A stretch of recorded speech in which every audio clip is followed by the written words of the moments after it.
तो बिना समय गवाए हम बायोटेक्नोलॉजी के बारे में बात कर लेते हैं। देखिए, हम बायोटेक्नोलॉजी के अंदर कंप्लीट जो एनसीईआरटी है टोटल, ठीक है, जो 12th एनसीईआरटी है उसको कवर करेंगे हम।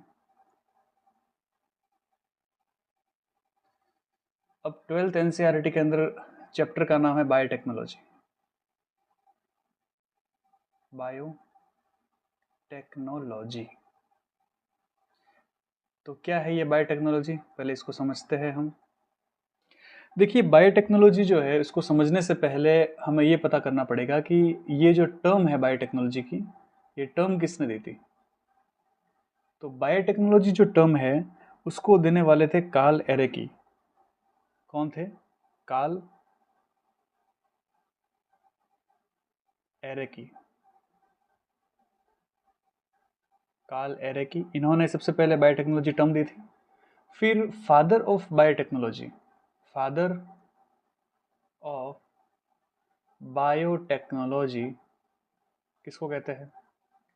तो फादर ऑफ बायोटेक्नोलॉजी बोलते हैं हम लुईस पास्चर को। लुईस पास्चर, ये हो जाएंगे फादर ऑफ बायोटेक्नोलॉजी। फिर फादर ऑफ मॉडर्न बायोटेक्नोलॉजी कौन होते हैं? फादर ऑफ मॉडर्न बायोटेक्नोलॉजी, तो उन्हें कहते हैं पॉल बर्ग। पॉल बर्ग। तो इम्पोर्टेंट है ये नाम, इन नामों पर थोड़ा सा आपको ध्यान देना है। एक तो कार्ल एरेकी, ठीक है, कार्ल एरेकी जो है इन्होंने बायोटेक्नोलॉजी टर्म दी थी। फिर लुईस पास्चर, इनको हम बायोटेक्नोलॉजी का फादर बोलते हैं। और फिर पॉल बर्ग, इनको हम मॉडर्न बायोटेक्नोलॉजी का फादर बोलते हैं। क्लियर? अब बायोटेक्नोलॉजी है क्या? देखो, बायोटेक्नोलॉजी दो वर्ड से मिला है, एक लिखा हुआ है बायो, तो इसका मतलब हो सकता है हम ले ले इसको बायोलॉजिकल कंपोनेंट, या हम यहाँ पर जो ऑर्गेनिज्म है बायोलॉजिकल ऑर्गेनिज्म, उस तरीके से ले सकते हैं। और बायोलॉजिकल ऑर्गेनिज्म के साथ हम क्या यूज कर रहे हैं? टेक्नोलॉजी यूज कर रहे हैं। जैसे आपने देखा होगा कि देखो, हम बहुत पहले से कर्ड मेकिंग का काम करते हैं। तो ये जो कर्ड मेकिंग का काम है ये कौन करता है? कर्ड मेकिंग कौन करता है? लैक्टोबैसिलस करते हैं। तो ये जो यहाँ पर बैक्टीरिया है वो कर्ड बनाते हैं। वैसे ही बहुत सारे अलग अलग टाइप के एंजाइम, जैसे इंसुलिन, जैसे जीन सिंथेसिस करना, किसी के अंदर जीन जो है वो खराब हो गया तो उसको बनाना, जीन सिंथेसिस करना, ठीक है, वैक्सीन बनाना, डीएनए वैक्सीन बनाना, एंटीबायोटिक्स, पेनिसिलिन, इन सब का प्रोडक्शन करना। ये जितनी भी चीज़ें हैं ये किस लिए की जा रही है? ताकि ह्यूमन जो है उसका वेलफेयर हो सके, मानव का कल्याण हो सके। और मानव के कल्याण के लिए हम जो है वो ये सारी चीज़ें कर रहे हैं। तो कहने का मतलब ये हुआ कि बायोलॉजिकल कंपोनेंट या फिर जो जीवित प्राणी होते हैं, बायोलॉजिकल ऑर्गेनिज्म होते हैं, उनके हेल्प से हम कुछ ऐसे प्रोडक्ट बनाते हैं कि उन प्रोडक्ट को हमने क्या किया? हमने बायोलॉजी से क्या बनाए? बहुत सारे प्रोडक्ट बनाए। और इन प्रोडक्ट को हमने किसकी हेल्प से बनाया? प्रोडक्ट को हमने बनाया with the help of technology. Simple सी बात है कि टेक्नोलॉजी का हेल्प लिया हमने, और उस प्रोडक्ट से हमने क्या किया? हमने ह्यूमन का वेलफेयर किया, हमने मानव का कल्याण किया। तो मानव कल्याण के लिए जितने भी जो जीवित ऊतक है या जीव है, उनकी सहायता से जो कुछ भी उत्पाद बनाए जाएंगे, जो कुछ भी प्रोडक्ट बनाए जाएंगे, उन सभी को हम जिसके अंदर पढ़ेंगे वो है हमारा बायोटेक्नोलॉजी वाला एरा। तो बायोटेक्नोलॉजी जो एरिया है वो उसको क्या चीज़ें कवर करता है? बायोटेक्नोलॉजी जो एरिया है वो हर वो चीज़ कवर करता है जो ह्यूमन के लिए बेनिफिशियल हो, है ना, ह्यूमन के लिए बेनिफिशियल हो, सोसाइटी जो है उसके लिए बेनिफिशियल हो। अब वैक्सीन जो है, वैक्सीन बनाएंगे अपन, तो वैक्सीन कौन यूज़ करेगा? सोसाइटी यूज़ करेगी। भाई कोई बीमारी होगी तो वो ठीक हो जाएगी। सोचो कोई इंसान है, उसके अंदर कोई प्रोटीन नहीं बन रहा, तो अब ये प्रोटीन जो है वो नहीं बनेगा, या सोचो कोई एंजाइम नहीं बन रहा है। अब वो एंजाइम अगर नहीं बनेगा तो क्यों नहीं बन रहा है? सिंपल सी बात है, क्योंकि उसके अंदर कोई डीएनए का कोई सीक्वेंस है जिसको हम जीन कहते हैं, वो काम नहीं कर रहा। तो हमने क्या कर दिया, हमने जीन सिंथेसिस कर दिया। हम जीन सिंथेसिस के थ्रू जो है वो क्या कर सकते हैं, जीन सिंथेसिस के थ्रू हम क्या कर सकते हैं, हम जो है यहाँ पर कोई नया उसके अंदर जो जीन नहीं बन रहा है उसको करेक्ट कर सकते हैं, ठीक है, और उसके थ्रू हम प्रोटीन जो है उसका प्रोडक्शन कर सकते हैं। सॉरी। तो ये चीज हम किसकी हेल्प से करेंगे, हम टेक्नोलॉजी की हेल्प से करेंगे।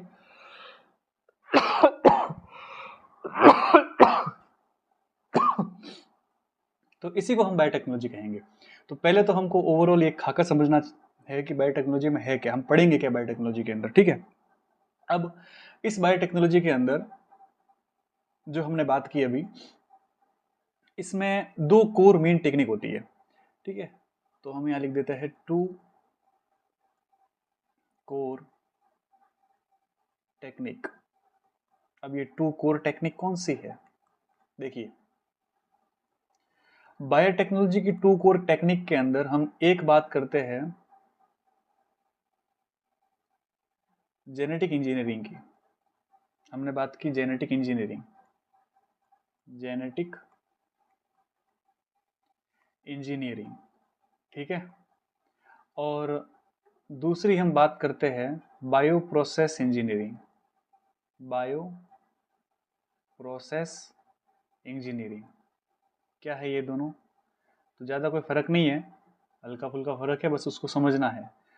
सोचिए मैं अगर बात करूँ यहाँ पर जेनेटिक इंजीनियरिंग की, तो जेनेटिक इंजीनियरिंग के अंदर हम क्या करते हैं, हम कोई डिज़ायर जीन लेते हैं।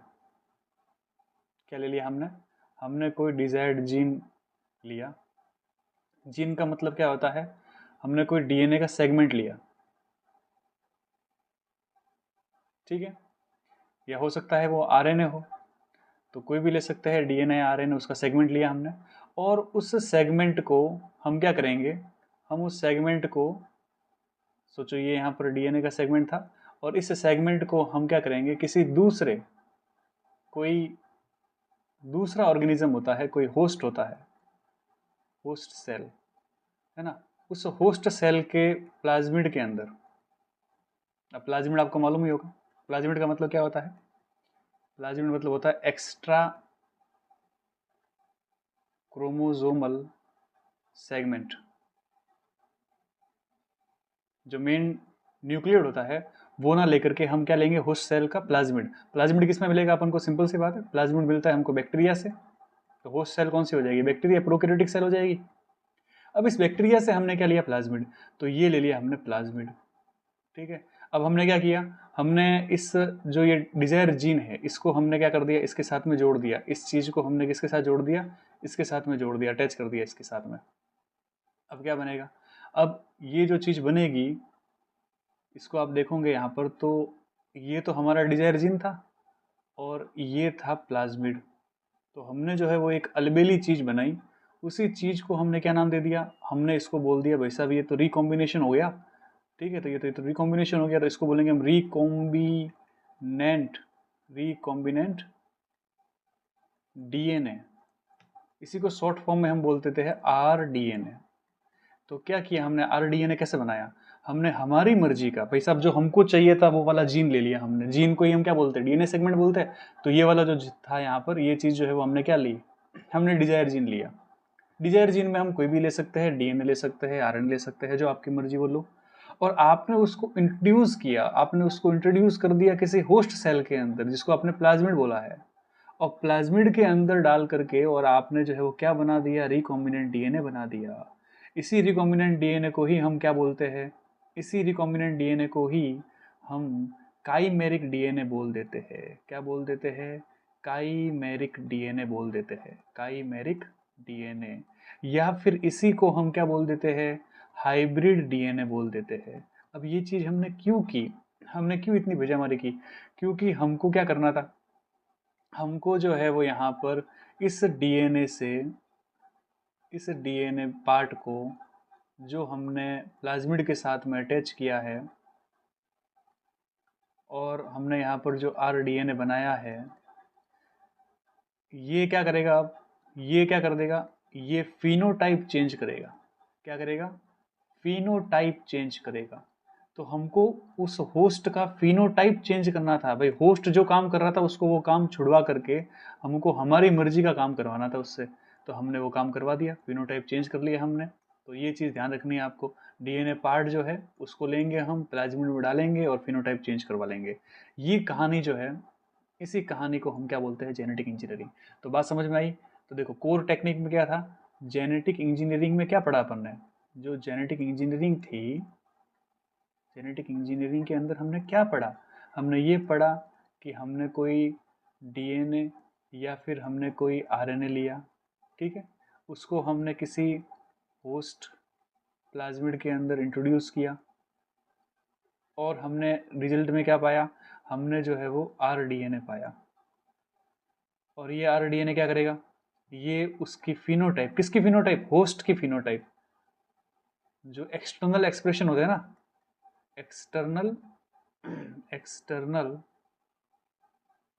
एक्सटर्नल जो फीचर्स होते हैं, कैरेक्टर्स बोल दो, उसको क्या कर देगा, चेंज कर देगा। तो बस यही कहानी है इसकी जेनेटिक इंजीनियरिंग की।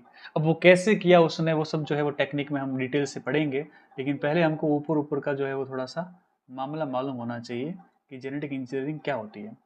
अब बायो प्रोसेस इंजीनियरिंग क्या होती है इसको समझो।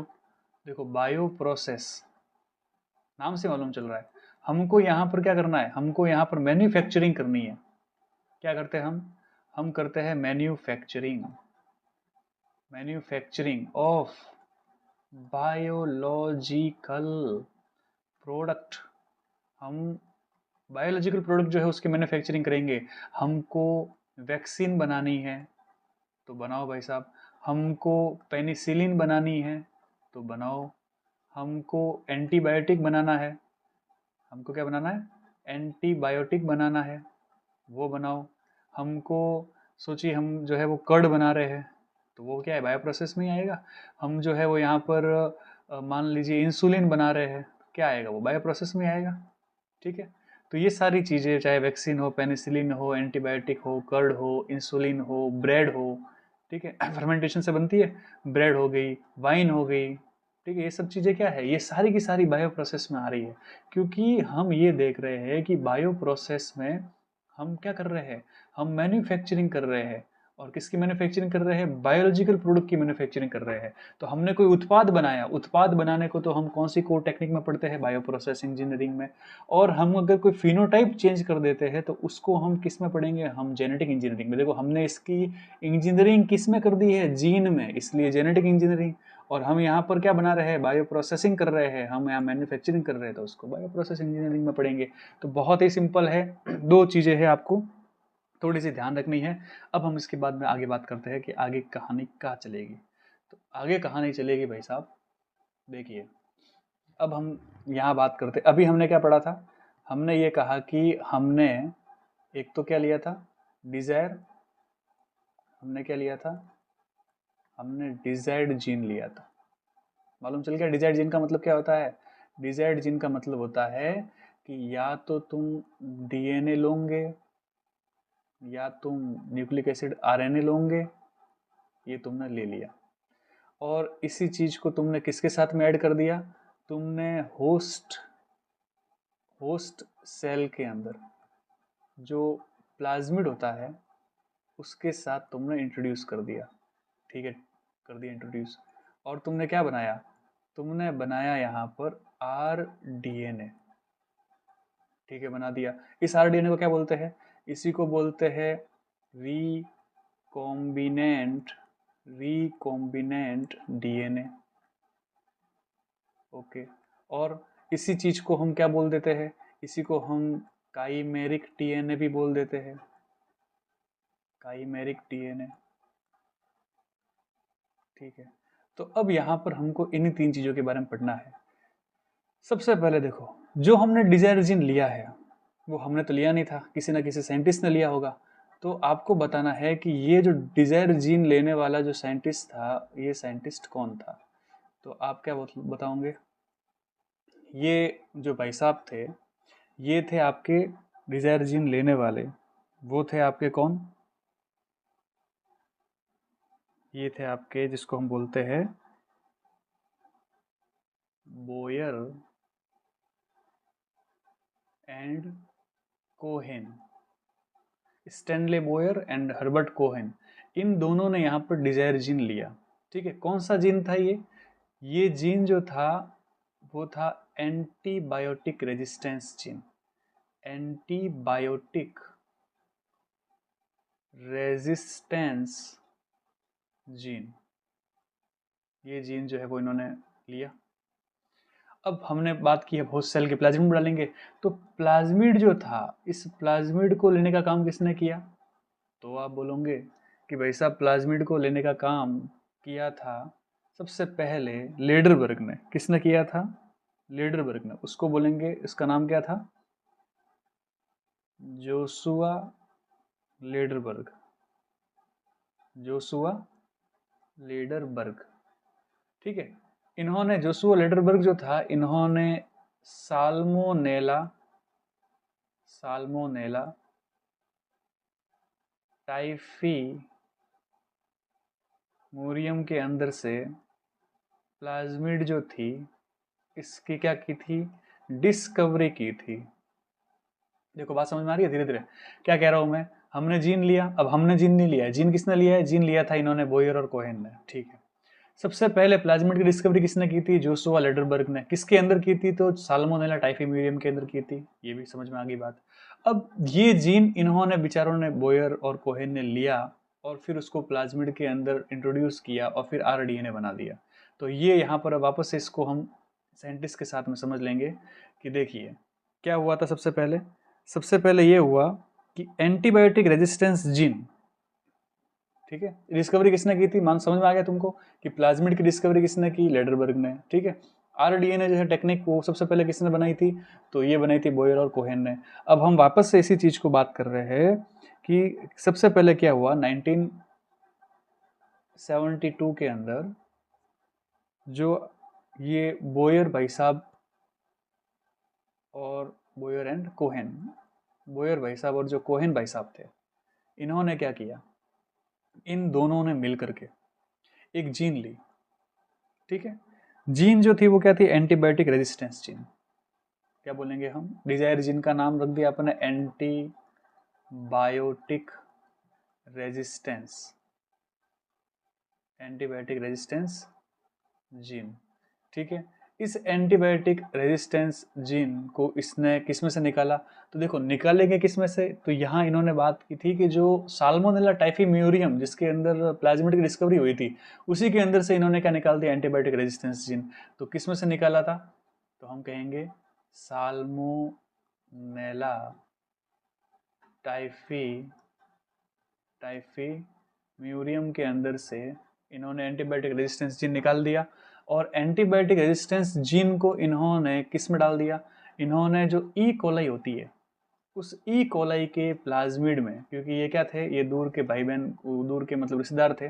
तो साल्मोनेला टाइफीम्यूरियम और एस्चेरिचिया कोलाई, ये दोनों जो है, ये दोनों मतलब बैक्टीरिया है और लगभग इनके अंदर जो सिम्टम्स है वो सिमिलर होंगे। इस चक्कर के अंदर इन बोयर कोहेन ने क्या किया कि जो एंटीबायोटिक रेजिस्टेंस जिन इसमें से लिया था, किसमें से?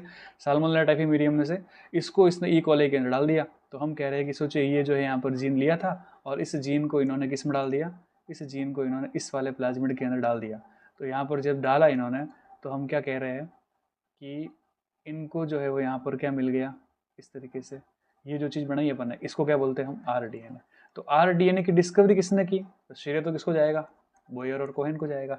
तो बस यही चीज़ पूछी जाती है कि फर्स्ट टाइम पे आरडीएनए जो है वो कब खोजा गया? रिकॉम्बिनेंट डीएनए टेक्नोलॉजी जो है उसका आविष्कार सबसे पहले किसने किया? तो क्या बोलोगे? आपको यही बोलना है कि हर्बर्ट बोयर, ठीक है, स्टैनले कोहेन, इन्होंने फर्स्ट टाइम पर फर्स्ट, क्या बोलेंगे हम? First recombinant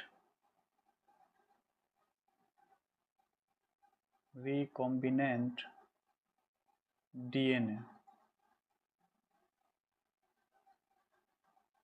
discovered by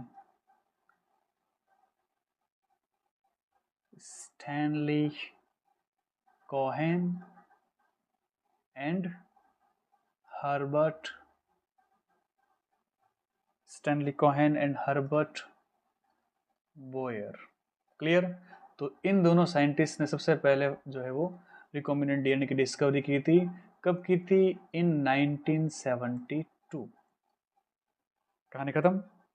okay, अब बताना क्या है, देखो ये जो सारी रिकॉम्बिनेंट डीएनए टेक्नोलॉजी की जो हम बात कर रहे हैं बार बार कि भाई साहब ये फर्स्ट रिकॉम्बिनेंट डीएनए जो है वो इन्होंने डिस्कवर किया और ये सब ऐसे भेजामारी की, तो ये जो चीज़ है इसको हमने किन स्टेप से पढ़ा है? तो हम बार बार कह रहे हैं कि हम जो है वो पहले क्या लेते हैं? जीन, फिर उसके बाद में हम उसको किस में डाल देते हैं? होस्ट में, और फिर क्या करते हैं? उसकी कॉपी करवाते हैं, और फिर उसमें कॉपी करने के बाद में क्या होगा? उसके अंदर चेंज आएगा। किसमें चेंज आएगा? उसके अंदर फिनोटाइप चेंज आएगा। तो बस यही चीज करने के लिए हमको स्टेप्स करने पड़ते हैं। तो हम कहेंगे 3 बेसिक स्टेप्स होते हैं किसी भी जेनेटिकली मॉडिफिकेशन करने के लिए ऑर्गेनिज्म का। तो 3 स्टेप्स कौन से हैं? पहला जो स्टेप आता है वो आता है आइडेंटिफिकेशन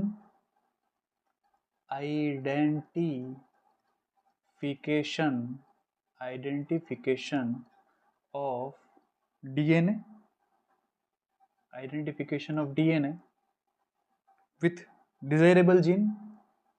भाई जो हमको चाहिए वही तो लेंगे हम, विथ डिजायरेबल जीन। ओके, और सेकंड स्टेप क्या होता है? हमने इंट्रोड्यूस आइडेंटिफिकेशन तो कर लिया कि भाई साहब ये जीन हमको चाहिए। अब सेकंड नंबर पे हम करेंगे introduction of the identified DNA. क्या करेंगे? हम इस जीन को इंट्रोड्यूस करेंगे। Introduction of identified DNA, identified DNA क्या करेंगे? आइडेंटिफाइड डीएनए को किस में इंट्रोड्यूस करेंगे? Into the host. होस्ट में हमने क्या कर दिया? इसको इंट्रोड्यूस कर दिया। और थर्ड नंबर का स्टेप क्या है? थर्ड नंबर का स्टेप है हम इसमें अब मेंटेनेंस करेंगे इसकी कॉपी का। तो मेंटेनेंस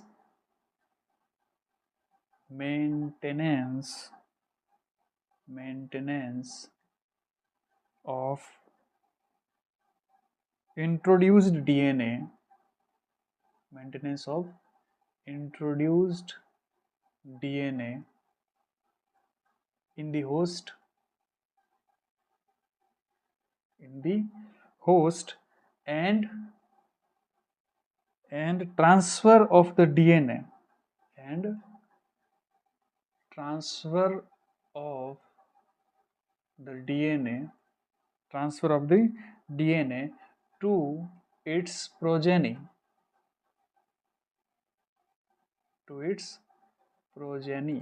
तो क्या किया हमने? हमने सबसे पहले तो जो डीएनए का जीन हमको चाहिए उसको आइडेंटिफाई किया।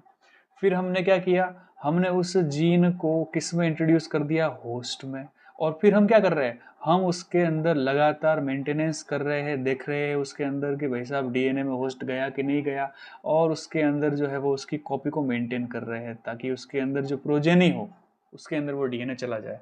3 स्टेप हम देखते हैं। 3 स्टेप किसके हैं? ये 3 स्टेप जो है वो जेनेटिकली मॉडिफिकेशन करने के लिए ज़रूरी होता है। मतलब ये आरडीएनए टेक्नोलॉजी के लिए, आरडीएनए बनाने के लिए इम्पोर्टेंट है। तो इतनी बात आपको दिमाग में रखनी है। ठीक है, देखिए अब हम देखो यहाँ ये जो था ये तो नॉर्मल इंट्रोडक्शन था इस चैप्टर का। अब हम बात करेंगे tools of recombinant DNA technology की। तो अब हमारा जो मेन अगला टॉपिक होगा वो क्या होगा? Tools of recombinant DNA technology.